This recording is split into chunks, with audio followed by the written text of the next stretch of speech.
மகிழ்ச்சியான அன்புடன் கனிவுடன் வணக்கங்களை சமர்ப்பிக்கின்றேன். இன்றைய பதிவில் ஒரு குழந்தை வேண்டுகோள். என் மூளையை காதலித்து பேனா முனை அருகில் பேசி என்னுடைய நல்ல எண்ணத்தில் வார்த்தைகள் உருவாக்கி கருவுற்று இந்த குழந்தையாக ஒரு வேண்டுகோள், இந்த குழந்தையின் வேண்டுகோளை உங்களிடம் பதிவு செய்கிறேன். தாயின் கருவறை ஒரு மிகப்பெரிய புண்ணிய ஸ்தலம்.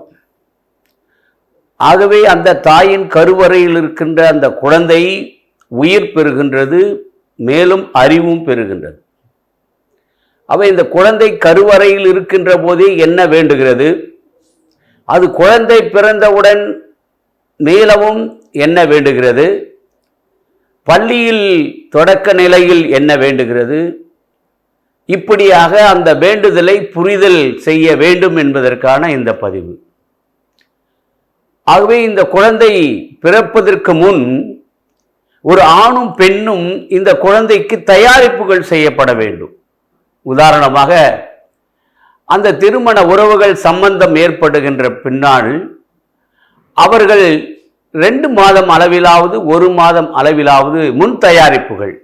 ஏனென்றால் நல்ல எண்ணங்களை உருவாக்கி கொள்ள வேண்டும், நல்ல நூட்களை படித்து தெரிந்து கொள்ள வேண்டும், அறிஞர்கள் சம்பந்தமான விவரங்களை தெரிந்து கொள்ள வேண்டும். இப்படி நம் மனநிலையை இருவரும் உருவாக்கி கொள்ள வேண்டும்.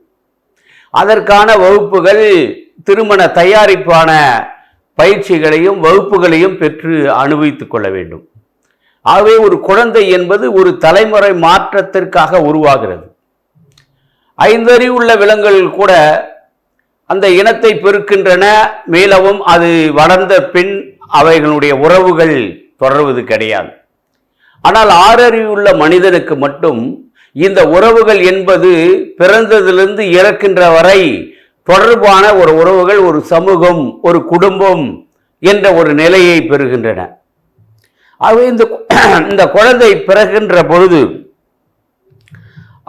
அதனுடைய நீளம் ஆண் குழந்தைக்கு 50 சென்டிமீட்டர், பெண் குழந்தைக்கு 49 சென்டிமீட்டரும், அதனுடைய எடை 2.700 3.850 எடை உள்ள ஒரு நிலையும், அதனுடைய தலை அளவு 33 சென்டிமீட்டரிலிருந்து 35 சென்டிமீட்டர் வரை இருக்கின்ற நிலையிலும், மார்பு 3 சென்டிமீட்டர் இருக்கின்ற நிலையிலும் இந்த குழந்தையினுடைய எடைகள், அதனுடைய விவரங்கள் நாம் அறிந்திருக்க வேண்டும். என்னை நீங்கள் இப்படியெல்லாம் இருக்கின்றது என்பதை அறிந்து கொள்ளுங்கள். ஆகவே அந்த குழந்தை கேட்கின்றது, அம்மா, அப்பா, நான் பிறப்பதற்கு முன்னாடியே என்னை ஆணா பெண்ணா என்றும், என் மாற்றுத்திறனாளியாக இருக்கின்றேன் எனவும், என்னை பிறப்பதற்கான வாய்ப்பை கொடுக்காத விடாதீர்கள். நான் பிறப்பதற்காக கருவுற்ற பின் நான் குழந்தையாக உருவாகி பிறப்பதற்காக ஒரு வாய்ப்பை தாருங்கள்.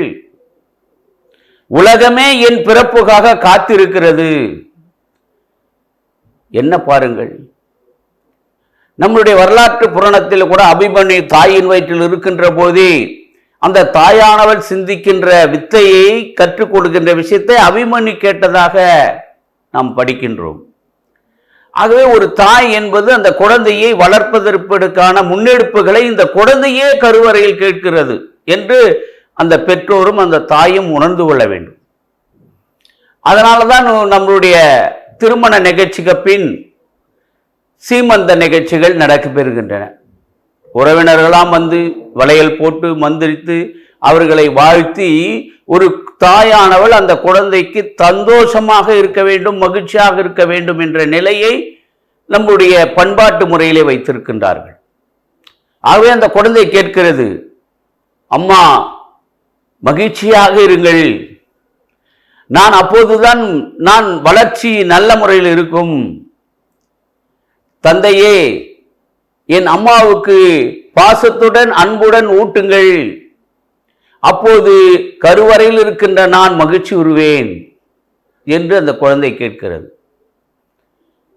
அப்போ அந்த நிலையை அந்த பெற்றோர்கள் உணர வேண்டும். இந்த காலகட்டத்தில் இந்த குழந்தைகளுடைய வளர்ப்பும் அதனுடைய தேவைகளும் வேண்டுதலும் அவைகள் என்ன கேட்கிறது என்பதை புரிதல் செய்ய வேண்டும். இந்த குழந்தைகள் கருவறையிலே சிறப்பாக அது வளருவதற்கான ஒரு வேண்டுதலை கேட்கின்ற பொழுது நம் சமுதாயத்தில் செய்கின்ற சடங்குகளை பார்க்கின்றோம். காலில் மெட்டி அணிகின்றோம். அது அங்கு பஞ்சர் செய்து அந்த குழந்தை வளர்ப்பதற்கான ஒரு பயிற்சி. திருமணத்தின் போது ஆள்காட்டி விரலிலே மோதிரம் அணிகிறோம். அப்பொழுது அந்த ஆள்காட்டி விரலுக்கும் அந்த இதயத்திற்கும் ஒரு தொடர்பு இருக்கிறது.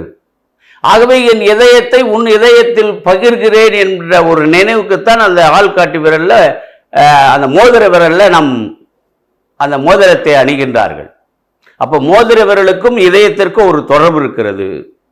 காலில் ஒரு மெட்டி போடுவதற்கு அல்லது கொலுசு போடுவது மற்றும் அந்த தலை மூக்குத்தி கொத்திக் கொள்வது, வளையல் போடுவது, இவையெல்லாம் உடல் அங்கங்களை அது சுறுசுறுப்பாக்கி அந்த முறையில் அந்த குழந்தை வளர்ப்பதற்கான ஒரு அறிவியல் பூர்வமான ஒரு நிகழ்வு. ஆகவே இதைத்தான் அந்த குழந்தை கேட்கிறது. எப்பொழுதும் மகிழ்ச்சியா இருங்கள், என்னை மகிழ்ச்சியா இருக்க செய்யுங்கள். ஆக பிறப்பிலே அந்த குழந்தை இந்த கருவறையிலேயே தாய் தந்தையிடம் வேண்டுகிறது. அதை நாம் உணர வேண்டும். இன்னும் சொல்ல வேண்டும் என்றால் அந்த கருவுற்று இருக்கின்ற போதே அந்த குழந்தை கேட்கிறது, அம்மா வீணாக நீங்கள் டிவி பார்த்து கொண்டோ அல்லது மற்ற செய்களை எல்லாம் பொழுதுபோக்காக இருக்காதீர்கள். நீங்கள் ஆரோக்கியமாக படிக்கின்ற நூல்களும் ஆரோக்கியமாக செய்கின்ற செயல்பாடுகளும் எனக்கு உள்ளே பதிகிறது என்று கேட்கிறது. தந்தையானரை பார்த்து கேட்கிறது, தந்தையே நீங்கள் எப்போதும் இந்த ஒரு நல்ல எண்ணத்தோடும் நல்ல பழக்கங்களும் நல்ல சிந்தனையும் உள்ளவர்களாக மாறுங்கள். அப்போதுதான் நான் இந்த குழந்தையாக நான் நல்ல முறையில் வளர முடியும் என்று கேட்கிறது. ஆகவே கருவறையில் இந்த குழந்தை இப்படி என் பிறப்பதற்காக இந்த உலகமே காத்து கொண்டிருக்கிறது, பிறப்பதற்காக எனக்கு ஒரு வாய்ப்பை கொடுங்கள், எப்படி இருந்தாலும் நான் பிறக்க வேண்டும், கருவுற்ற பின் என்னை புறம் தள்ளாதீர்கள், மாற்றுத்திறனாளி என்றும் அல்லது தேவையில்லை என்ற ஒரு சூழ்நிலையிலும் என்னை தள்ளிவிடாதீர்கள், பிறப்பதற்காக ஒரு வாய்ப்பை கொடுங்கள் என்று ஒவ்வொரு குழந்தையும் இந்த மண்ணுலகில் கருவுற்ற பின் தாயின் வயிற்றிலிருந்து கேட்கின்ற ஒரு குரல்தான் இந்த குழந்தையின் வேண்டுகோள். அடுத்த குழந்தை பிறந்தவுடன் முதல் 8 நாள் முதல் பருவம் என்றும் 8 முதல் 28 நாட்கள் பின் குழந்தை பருவம் என்றும் இருக்கின்றது. ஆகவே இந்த குழந்தை வளர்ப்பு என்பது வேற எந்த தொழிலை விட மிக முக்கியமான இதை ஒன்று. அந்த தாயின் குழந்தையை வளர்க்கின்ற விதம், அந்த கேட்கிறது, அழுகிறது, சிரிக்கின்றது, சந்தோஷமாக வளர்கிறது, இந்த செயல்பாடுகளை எனக்கு காட்டுங்கள், உங்கள் உடனே என்னை வைத்திருங்கள். எனக்கு கண் மூலமாக 83% அறிவு நுட்பங்கள் விவரங்கள் உள்ளே போகின்றன, 11% தான் என் காதின் வழியாக உள்ளே போகிறது. ஆகவே அம்மா அப்பா நான் பிறந்த பின் என் கற்புலங்களால் நான் தெரிந்து கொள்வதற்கு அறிந்து கொள்வதற்கான வாய்ப்பை தாருங்கள் என்று அந்த குழந்தை அந்த 5 வரை அந்த பெற்றோர்கள் கேட்கிறது. நாம் அப்படி நினைத்துக் கொள்ள வேண்டும். தாயும் தந்தையும் இந்த குழந்தை ஒவ்வொன்றும் நம்மிடம் பேசுவதாக கேட்பதாக, அது சிரிக்கின்ற போதோ அழுகின்ற போதோ இவரெல்லாம் அந்த குழந்தை உணர்கிறது என்ற செயலை நாம் சிந்தித்து அந்த குழந்தையினுடைய வேண்டுகோளாகவே நாம் அந்த குடும்பத்திலே நாம் பின்பற்ற வேண்டும், தாயும் தந்தையும்.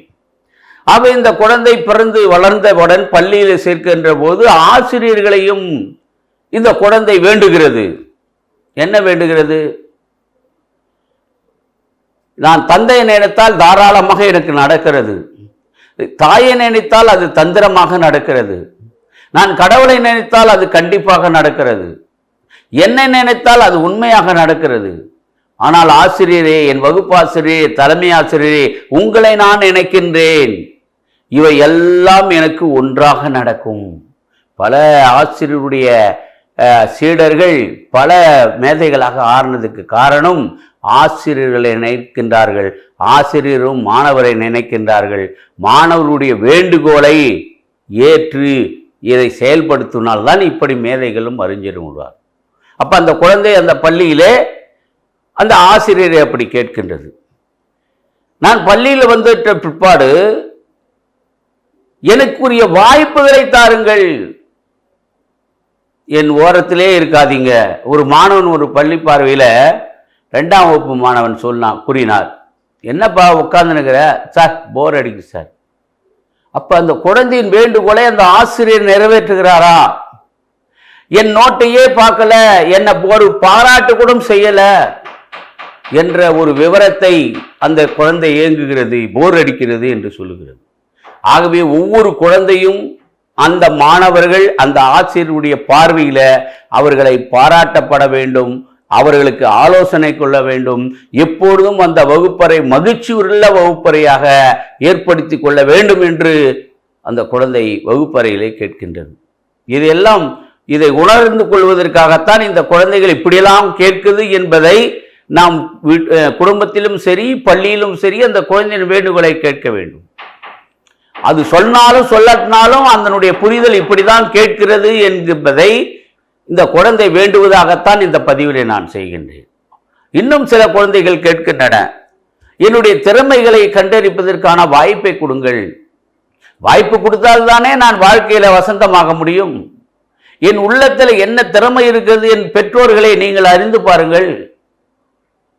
என் திறமைக்கேற்ற வாய்ப்பை தாருங்கள், பள்ளியில் ஏற்படுத்தி தாருங்கள், குடும்பத்தில் ஏற்படுத்தி தாருங்கள், என்னை ஊக்குவித்து பாராட்டுங்கள் என்று இந்த குழந்தை கேட்கின்றது.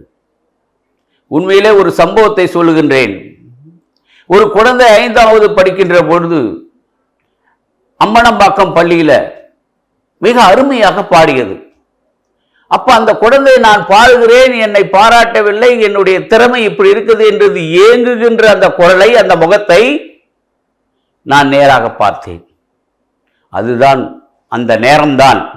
அதை நான் உற்று நோக்கி பார்த்து இப்படி இந்த குழந்தை கேட்கிறது என்று நினைத்த போது அவனுடைய பெற்றோரை வர வைத்து அவர்கள் முன்னாடி அந்த குழந்தையினுடைய குரலை பாட சொன்னேன். அந்த குழந்தை அற்புதமாக பாடியது. அந்த பெற்றோருக்கும் அந்த குழந்தைக்கும் ஒரு சால்வை அணிவித்தேன். அடுத்த அந்த பாராட்டுகின்ற செய்தி பிற்பாடு அந்த குழந்தை கேட்டது, மனதில் கேட்கிறது என்று உணர்ந்து நான் கொடுத்ததனுடைய விளைவு, அந்த கிராமத்தில் 100 நாள் வேலை திட்டம் நடக்கின்ற பொழுது அந்த புதிய பாரதம் திட்டத்தில் சிலேட்டெல்லாம் கொடுப்பதற்காக அந்த மக்களை சந்தித்து அதை வழங்குகின்ற நிலையில் இந்த மாணவியை அங்கே அழைத்து சென்று, உங்கள் ஊரில் இருக்கின்ற இந்த பிள்ளை அரசு பள்ளி வறுமையின் அடையாளம் அல்ல, அது பெருமையின் அடையாளம், பல வாய்ப்புகள் கலைத்தறை பயிற்சிகள் எல்லாம் இங்கே கொடுக்கப்படுகின்றன, உங்க குழந்தையினுடைய குரலை கேளுங்கள் என்று சொல்லி அந்த ஏரி வேலை 100 நாள் வேலையிலே அந்த ஏரி கரையிலே அந்த குழந்தையை பாட சொல்லி அனைவரையும் கைத்தட்ட சொல்லி அதனுடைய வேண்டுகோளாக அதற்கு ஒரு சால்வை அளித்து, உன் குரலை உலகம் விரைவில் கேட்கும். என்ன சொன்ன பாருங்க, உன் குரலை இந்த உலகம் வெகு விரைவில் கேட்கும் என்று ஒரு பாராட்டு செய்து, அப்ப அந்த குழந்தை மனசுல நினைச்சத வேண்டுகோள நம் ஆசிரியர்களும் சரி பெற்றோர்களும் சரி அதை நிறைவேற்ற வேண்டும். என்னுடைய பணி நிறைவு பாராட்டுல கூட அந்த மாணவியை அழைத்து வந்து பாட சொல்லி அந்த உயர்கல்வி அலுவலர்கள் முன்னாடி ஒரு சால்வை அணித்து அவரை பாராட்டினோம் 2வது தடவை. இன்னும் சில விழாக்களில் அதுக்கு வாய்ப்பு கொடுத்தோம்.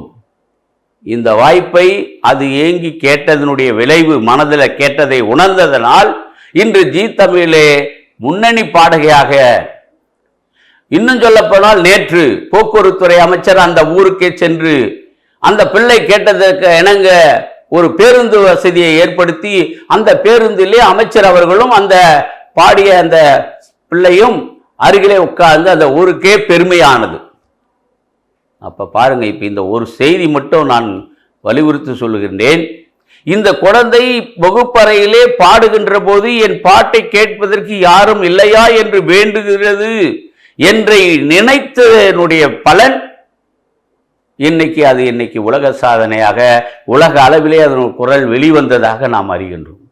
ஆகவே ஒவ்வொரு குழந்தையும் என்ன வேண்டுகிறது என்பதை ஒவ்வொரு பெற்றோரும் ஆசிரியரும் சிந்திக்க வேண்டும். என்ன வேண்டும், இது சிந்திக்கிறான் இப்படி, அவன் சிந்தனை எனக்கு உள்ளே வருகிறது, அதுதான் அந்த உணர்வுகள், இதை கண்டுபிடிக்க வேண்டும். இன்னொரு விஷயம் பாருங்க, நான் வரலாற்றை படிக்கின்ற போது மாமேதை நம்மளுடைய சட்ட நிபுணர் எழுதிய அம்பேத்கர் அவர்கள் 4வது படிக்கின்ற போது படிக்கின்ற நிலையிலே மிகப்பெரிய ஒரு போராட்டம். ஆனால் அந்த வகுப்பறையிலே அவர் முதல் மாணவனாக எடுத்தபோது அந்த ஊரே மக்கள் அனைவரும் ஒன்று சேர்ந்து அவரை பாராட்டியதாக கூறப்படுகிறது. அந்த அந்த மாணவன் என்னை முதல் மார்க் எடுத்தேன் என்று என்னை யாரும் பாராட்டவில்லை, என்னுடைய வேண்டுதலை யாரும் கேட்பார்களா என்று அவர் நினைத்திருப்பாரோ? அந்த சூழ்நிலையில் அந்த மக்கள் அவர்கள் அந்த மாணவனை முதல் மாணவனாக வந்ததை பாராட்டிய போதுதான் இன்று இந்த அளவுக்கு அவருடைய படிப்பும் அவருடைய நிலைகள் எல்லாம் உயர்ந்தது. காரணம், அன்றைய நாளில் அந்த 4ஆம் வகுப்பில் அவர் என்ன நினைக்கிறார் என்பதை அறிந்து அந்த அவர்களுடைய பெற்றோர்களும் அந்த ஊர் மக்களும் அவரை பாராட்டியது. அப்ப இந்த உதாரணத்தை நன்றாக நீங்க பாருங்கள். சிறு குழந்தைகள், ஆண்டவராக இயேசு கிறிஸ்து கூட சிறு பிள்ளைகளை என்னிடம் வரவிடுங்கள் என்று கூறுகின்றார். ஆகவே சிறு பிள்ளைகளாக நாம் மாற வேண்டும். அந்த சிறு பிள்ளைகளுக்கு, இந்த குழந்தைகளுக்கு அப்போது நன்மை தீமை எதுவும் தெரியாது. ஆகவே அந்த வாய்ப்புகளை அந்த குழந்தை மனதோடு இருக்க வேண்டும் என்றுதான் இந்த நேரத்தில் அவர் தெரிவிக்கின்றார். ஆகவே நாம் ஒவ்வொரு நாளும் ஒவ்வொரு நேரமும் அந்த குழந்தையினுடைய வேண்டுகோள், நீங்கள் வெளியே வேலைக்கு போகிறீர்கள், எனக்கு எங்கள் அப்பா ஏதாவது வாங்கிட்டு வர மாட்டாரா என்று அந்த குழந்தை வீட்டில் நினைக்கும். அல்லது விளையாடுவதற்கோ அல்லது மற்ற வகையான புத்தகங்களையோ மற்றவையோ தேவைகளை ஏற்படும் போது அந்த பிள்ளை என்ன தேவைப்படுகிறது, இன்னைக்கு என்ன காத்து நிற்கிறது என்று கேட்டு அதற்கு விடையளிக்கக்கூடிய நிலையிலே நாம் இருக்க வேண்டும். அப்படி இருக்கின்ற குழந்தை, உதாரணமாக அப்துல் கலாம் அவருடைய தாய் அவர்கள், என் குழந்தை வயிற்றிலே இருக்கின்ற போதே பிறப்பதற்காக ஒரு வாய்ப்பை கொடுங்களம்மா, பிறப்பதற்காக இந்த உலகமே காத்து கொண்டு இருப்பதாக அந்த தாயானவள் கூறியதாக ஒரு தகவல் வரலாறு. உண்மையிலே நடந்தது. அவர் பெரிய விஞ்ஞானியாக மாமேதையாக உருவாகினார். ஆகவே ஒவ்வொரு குழந்தையும் வேண்டுகின்ற விஷயத்தையும் நாம் இதை தெளிவுபடுத்த வேண்டும். அடுத்தது பார்த்தீங்கன்னா, அதிகாலையில் எழுந்தரித்தல். அந்த குழந்தை சொல்லுகின்றது, அம்மா எனக்கு காலையில் எழுந்திருக்கின்ற பழக்கத்தையும் உங்களுக்கு நான் வணக்கம் சொல்லுகின்றேன் பழக்கத்தையும் நீங்கள் கடைபிடிக்கின்றீர்கள். உங்கள் பெரியவர்களுக்கு, உங்கள் அப்பா அம்மாவுக்கு நீங்கள் செய்கின்ற செயல்கள் எனக்கு பாடமாக இருக்கிறது. அந்த வாய்ப்பை எனக்கு நீங்கள் செய்வதால் எனக்கு ஏற்படுத்தி கொடுக்கின்றீர்கள். ஆகவே இந்த வேண்டுகோளை பாருங்கள். குடும்பத்தில் சண்டை வருகின்றது, சச்சரவுகள் இருக்குது. சில குடும்பங்களில் குழந்தைகள் பெற்றவுடன் அந்த முதல் குழந்தை தான் அந்த 5வது குழந்தையும் சரி 6வது குழந்தை என்ன பண்ணும், எடுத்து வளர்க்கக்கூடிய நிலை. இப்போ ஒரு விஷயம் பாருங்க, நான் ஒரு வீட்டில் பார்த்தேன், ஒரு குழந்தை அழுகிறது. உடனே அழுத உடனே அந்த குழந்தைக்கு ஏதோ ஒரு தேவை என்பதை கேட்கிறது. அதை எடுத்து அந்த குழந்தைக்கு அந்த தேவையை, உணவை, அந்த காலத்திலிருந்து எப்படி அந்த குழந்தைக்கு பால் ஊட்டி 6 மாதம் அளவும் கண்டிப்பாக பால் தர வேண்டும், தாய்ப்பால். அதுதான் உடல் ஆரோக்கியத்திற்கான எல்லா சக்தியும் தருகின்றது. இன்றைய நிலையில் பெற்றோர்களே, உங்கள் குழந்தைகளுக்கு அதை கேட்கின்றதே, பசிக்கு கேட்கிறதே, நீங்கள் என்ன செய்கின்றீர்கள்? அன்பார்ந்தவர்களே, குழந்தை வளர்ப்பு என்பது ஒரு பெரிய கலை. அந்த கலை, அந்த தேவைகளை அந்த குழந்தைக்கு அவ்வப்போது நிறைவேற்றி தரப்பட வேண்டும். அப்போ குழந்தை வேண்டுகிறது என்பதை 2 விதத்தில், தன்னுடைய செயல்களால் தேவையை கேட்கும், சைகையால் தேவைகளை கேட்கும், அல்லது வாய்விட்டு இந்த தேவைகளை நிவர்த்தி செய்க என்று வளர்ந்த நிலையிலும் இது வேண்டும் என்று கேட்கும். இவைகளை அந்த புரிதலுக்கு ஏற்ப அதனுடைய தேவைகள், நன்மை தீமையை அன்பாக அரவணைத்து அந்த தேவைகளை அவ்வப்போது பூர்த்தி செய்தல். உதாரணமாக ஒரு ஆடை வழங்க வேண்டும் என்றால் அந்த பிள்ளையே எடுத்துக்கொண்டு தேர்வு செய்து அதுக்கு விரும்பியதை வாங்கும்போது அதுக்கு இரட்டிப்பு மகிழ்ச்சி. நான் வாங்கி கொண்டு வந்து கொடுப்பதை தான் நீ இது பயன்படுத்தும் என்ற ஒரு தேடல் அதற்கு ஒரு சங்கடத்தை ஏற்படுத்தும். அவை பெற்றோர்களே, பிள்ளைகளுக்கு எரிச்சல் மூட்டாதீர்கள். ஸோ அந்த குழந்தைகளை அன்பாக அரவணைத்து அதனுடைய தேவைகளை பூர்த்தி செய்ய வேண்டியது அடிப்படையில் நாம் செய்ய வேண்டிய விஷயமாகும். இன்னொரு தேடல், குழந்தை வேண்டுவதை கேட்காது, ஆனால் அது என்ன கேட்கிறது, அதுக்கு என்ன தேவை என்பதை தாயானவள் அறிவாள். அதனால்தான் தாயை போல நூலை போல சேலை, தாயை போல பிள்ளை. ஸோ அந்த தாயின் ஏக்கத்திற்கு அந்த குழந்தை வளர்ப்பெடுப்பில் இருக்கின்றது. இப்போ நான் உதாரணம், பள்ளியில் அளவில் இருக்கின்ற பொழுது ஆசிரியர்கள் தான் அந்த மாணவனுடைய திறன்மைகளை கண்டறிய முடியும். இன்று அரசுகளில் பல வாய்ப்புகளை, கலைத்திருவிழாக்கள் போன்ற வாய்ப்புகளை கொடுத்து ஒவ்வொரு மாணவனுடைய வேண்டுதலையும் தேர்தல்களையும் நிறைவேற்ற செய்வதற்கான வாய்ப்புகள் இன்றைய சூழலில் உள்ளது. உதாரணமாக நான் நேற்று உதாரணம் சொன்னேன். தர்ஷினி என்ற மாணவி உலக்கூர் வட்டாரத்தில் அம்மனம்பாக்கம் பள்ளியில் 5ஆம் வகுப்பிலிருந்து அதனுடைய தேடலை, வேண்டுதலை நிறைவேற்றி வைத்ததன் அடிப்படையில் இன்று அந்த கிராமத்திற்கே ஒரு பேருந்து நிலையம் விட்டிருக்கின்றார்கள். அமைச்சர் அவர்கள், போக்குவரத்துறை அமைச்சர்கள் அதை வழிநடத்தி செய்திருக்கின்றார்கள். இன்னொரு மாணவன் கூட அவனும் கேட்கின்றான், என் பள்ளியில் என்னுடைய டான்ஸு மிக சிறப்பாக இருக்கிறது, என்னை எந்த அதிகாரியும் பாராட்டவில்லை என்று வேண்டியிருக்கின்றான்.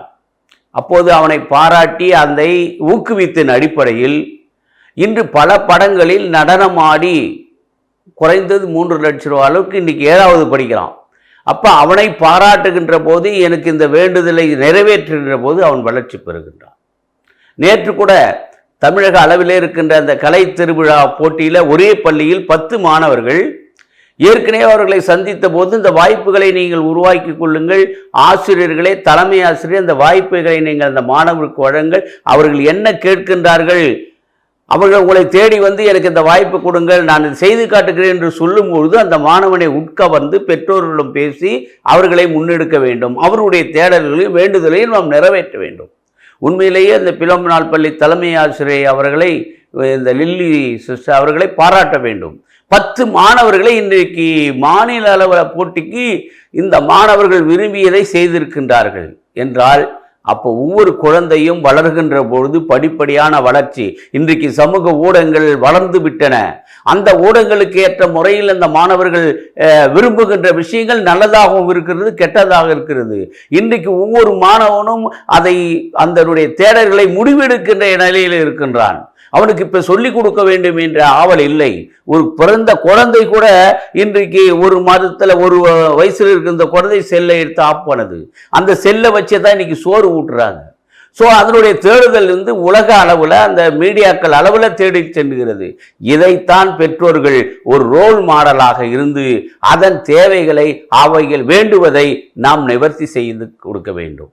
ஆகவே இந்த குழந்தையின் வேண்டுகோள், கருவறையில் இருந்து குழந்தை பிறந்த பிற்பாடு, பிறந்ததிலிருந்து வளர்ந்ததிலிருந்து, அது வளர்ந்ததிலிருந்து அந்த குழந்தை பள்ளிக்கு செல்வதிலிருந்து, பள்ளிக்கு சென்று அது முழுமை பெற்று கற்றல் திறன்களை, இதை படி, நீ டாக்டர் தான் ஆகணும், நீ ஐஏஎஸ் தான் ஆகணும் என்று வற்புறுத்துவதை விட, அவர்கள் விரும்புகின்ற தேடல்களை, அவர்கள் வேண்டுவதை, அவர்கள் எதில் ஆர்வம் இருக்கின்றார்கள் என்பதை ஆசிரியர்களோடு கலந்து அந்த பெற்றோர்கள் அந்த குழந்தையினுடைய தேடல்களை நிறைவேற்றி செய்ய வேண்டும். திணிக்கக்கூடாது. அப்போ பண்பாடான நீங்கள் செய்கின்ற அந்த செயல்கள் தான் அந்த குழந்தை உற்று நோக்குகிறது. ஒரு குழந்தை ஒவ்வொரு செயலையும் உற்று பார்த்து அதை ஆராய்ந்து அதை தேடி கற்றுக்கொள்கிறது. ஆகவே இந்த விஷயத்தில் அந்த குழந்தை வளர்க்கின்ற பருவத்தில் இருக்கின்ற சரியும், அது படிக்கின்ற பள்ளி வகுப்பறையிலும் சரி, அந்த குழந்தைகளை நாம் பாராட்டப்பட வேண்டும். நீங்கள் அந்த குழந்தையிடம் உன்னால் நான் பெருமை அடைகிறேன் என்று அந்த குழந்தையை சொல்லுங்கள். அதுபோல உரையாடல், பாராட்டுகின்ற, அப்போ அதனுடைய தேவைகளை நாம் நிவர்த்தி செய்ய வேண்டும்.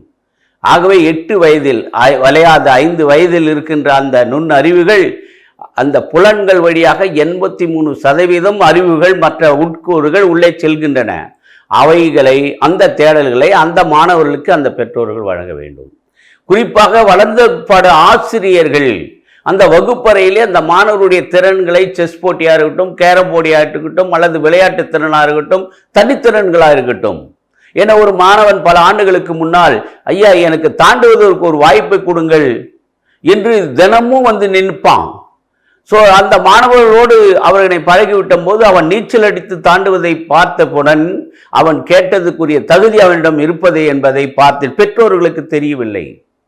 ஒரு சாதாரண சமையல்காரனுடைய அம்மா பிள்ளை அவன் உடனே நம்மளுடைய சென்னையில் இருக்கின்ற நேரு அரங்கத்தில் தமிழ்நாடு முதலமைச்சர் தனிப்பிரிவினுடைய விளையாட்டு மைதானம், அதில் 12 சீட்டு தான் ஸ்டேட் அளவில்.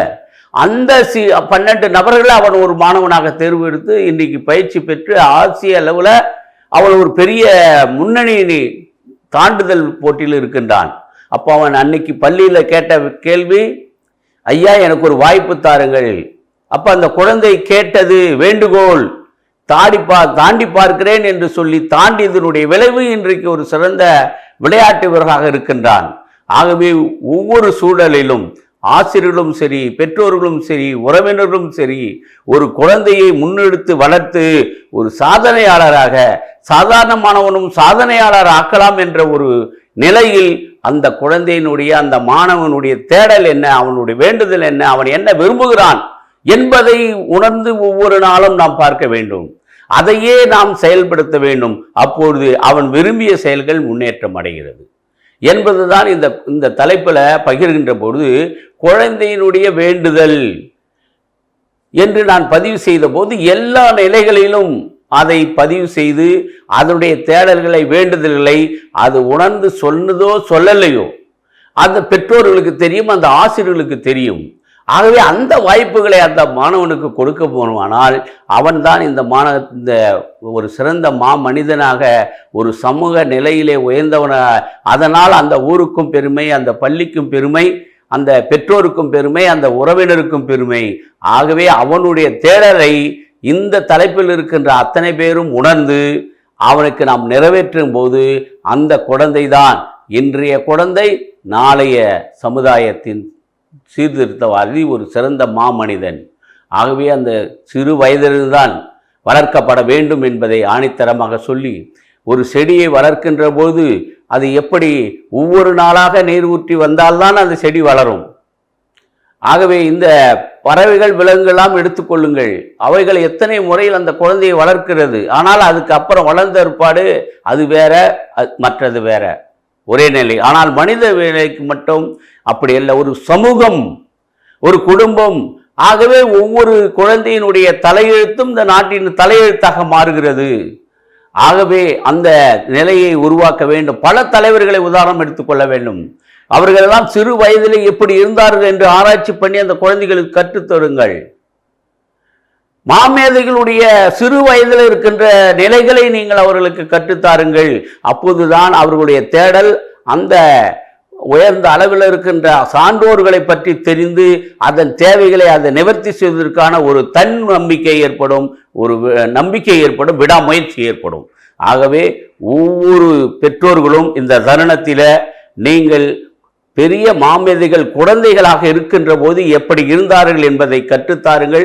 அவருடைய தேடல்கள், அவருடைய வேண்டுதல்கள் எல்லாம் நிறைவேறும் என்பதை இந்த பதிவிலே பதிவு செய்து, குழந்தையை வேண்டுவதை உற்று பாருங்கள், ரசித்து பாருங்கள். ஆசிரியர்களும் அதை புரிந்து கொண்டு அதன் தேவைகளை புரிந்து கொண்டு சாதாரண மாணவனையும் நீங்கள் சாதனையாக்கலாம். குடிசை வாசி கற்றால் கோபுரவாசி என்பது போல அந்த குழந்தையினுடைய வேண்டுதல்களை, அதனுடைய தேவைகளை ஒவ்வொரு நிலையிலும் இருக்கின்றவர்கள் அதை அடிப்படை பூர்த்தி செய்ய வேண்டும். அதுதான் இந்த குழந்தை உரிமை சட்டத்தில் அவர்களுக்கு கல்வி கொடுக்க வேண்டும் என்ற உரிமை சட்டம் இருக்கிறது.